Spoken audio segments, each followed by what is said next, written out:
Check 123.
That's true.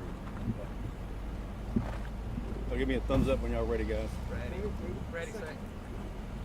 Okay, guys, my name is Rick Bass. I'm the Assistant Chief of Operations for the Montgomery County Sheriff's Office. With you today is Captain Holyfield. He's the West Patrol Captain for the Montgomery County Sheriff's Office. John Schmidt, he's our Criminal Investigations Division Captain for the Montgomery County Sheriff's Office. And Paul Haas, he's our Lieutenant over Major Crimes. At approximately 8:54 a.m., Montgomery County Sheriff's Office received a 911 call related to a welfare check at the 37400 block of FM 149. Family members discovered a deceased 77-year-old male identified as Jeffrey Love, L-O-V-E. This male had multiple sharp force trauma to the head and what appeared to be sharp trauma to the head, and a machete was found nearby, so it was believed that it was a murder. Shortly there before that, at 8:52 a.m., Montgomery County Sheriff's Office received a 911 call of a vehicle crash, which was a head-on collision between a dump truck and a Toyota Grand Highlander. This happened approximately 100 yards from the residence, headed southbound from where we're at right now. Very short distance, only about 100 yards from there. The deceased driver is identified as Nicholas Petropoulos. That's Petropoulis. He is also a 35-year-old white male, and he is the stepson of the deceased murder victim. The suspect was seen by witnesses fleeing the scene shortly after the murder. This appears this is possibly a murder-suicide. Again, this is all still preliminary information. The driver of the dump truck was transported in stable condition. It appears that he's recovering. There is video evidence that the suspect accelerated and entered into oncoming traffic just shortly there before the collision was observed. This evidence was captured by a witness who had a dash cam that captured the entire incident. This is an isolated incident right now between family members. There's no known history between them of family violence at this residence, and again, there's no threat to the community that we can report at this time. You guys have any questions for us? So what prompted the welfare check? The wife that lives there discovered that there was discovered the deceased man. Was it fresh or how many days? It had just happened. This all just happened. She heard some noises. The suspect was seen fleeing the scene. When she went to check on her husband, she realized that he is deceased. Is she the mother of the suspect? I'm not sure of that information. I'll get back to you guys. I know she's the wife of the deceased, but I'm not sure if she's the biological mother or not. I'll find that out. It's believed so, though. Have you guys been to this before? Have you had any calls for service there before? No calls for service at this time that's been to this location. There has been a call, but it's unrelated, nothing related to family members. I know you were saying at this point, not really much of a history of family violence. Do we know what exactly prompted this particular attack? I'm sorry, say that one more time, sir? Do you have an idea of what prompted this particular attack today? It's still preliminary and ongoing investigations. We don't really know again, we have detectives on the scene for major crimes. They're looking into it, interviewing witnesses. We don't have any new information at the time to report, but when we do, we'll get it to you guys. So the attack was first and he was leaving the scene? Yes, he was seen fleeing the scene. Shortly thereafter, he took a family vehicle from inside the garage.